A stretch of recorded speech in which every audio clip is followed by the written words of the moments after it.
Well, one of the most prominent storylines, I think, of the past few years for farming has been about environmental outcomes. And I think farming in general felt like we had a target on our backs with public narratives about farmers who were mismanaging soil and water resources. When we finally got a chance to tell our story, I think we're changing people's minds about how hard farmers work to care for the land. Now, you may not have heard of the Soil and Water Outcomes Fund, but many of you are familiar with Brian Warpup, Northeast Indiana farmer and board member of the Indiana Soybean Alliance. Joining us this morning to tell us, Brian, a little bit about a session at this week's Fort Wayne Farm Show called Cultivating Resiliency, Financial Incentives for Environmental Stewardship with the Soil and Water Outcomes Fund. Now, some have heard of the Soil and Water Outcomes Fund, but many have not. So why don't we start by having you tell us exactly what is this farmer program all about? Sure. And I had never heard of it until about 6 or 8 months ago, until I investigated on it.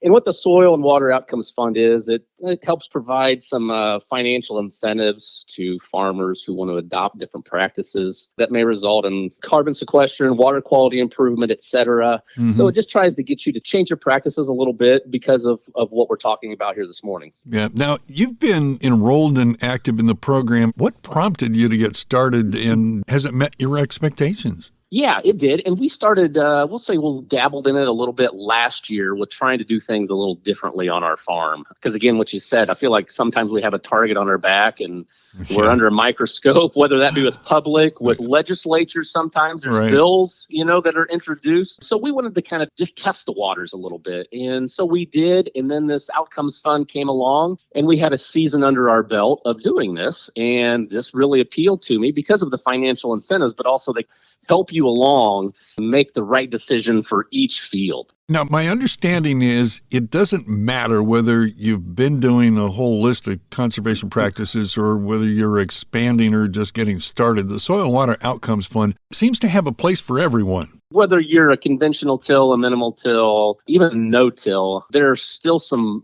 incentives here and changing practices of how you farm that can benefit you as a farmer. Like I said, many may have not heard about the Soil and Water Outcomes Fund. So the good news is we're going to be having a seminar at the Fort Wayne Farm Show, making it easy for farmers to learn more about this.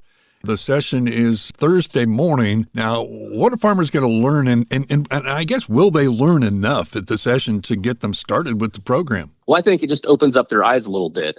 Whenever I looked into it, it was just half an hour conversation. And I learned so much in that little bit of a conversation. So Thursday morning at 10 o'clock, it's just going to kind of be a gathering of people to try to just let everybody understand how the program works and how easy it works. That was the big deal with me is, sometimes there's always a hook, and it's a pile of paperwork. Yeah, right. And after it's all said and done, you kind of shake your head and go, was it really worth it? Well, with the Soil and Water's Outcome Fund, when I sat down and did it, it was about a half an hour, 45 minutes. I was enrolled. It's only a 1-year commitment, and that was very attractive to me. Presuming that this includes things like cover crops, reduced tillage? Cover crops. So like I did a couple fields of cover crops this year, flew it onto the plain in August. So they were growing out there all fall long. One I'm really pushing that I'm on our farm is strip till versus a conventional till. Mm-hmm. So we're banding fertilizer in a strip. And so that's what really prompted us to do that. We've had very good success over the last 2 seasons now with strip till, and we continue to keep expanding that on our farm.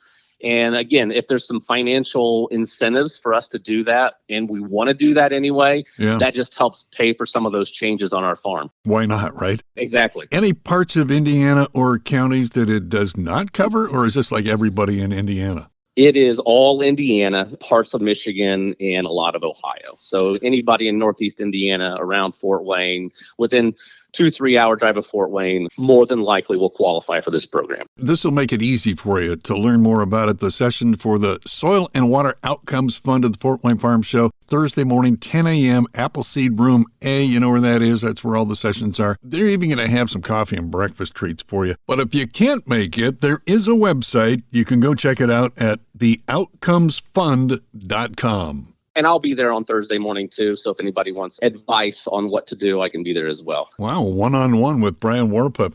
Hey, Brian, thanks for giving us some of your time today. Anytime, Rob. Thank you. Podcasts by Federated Media.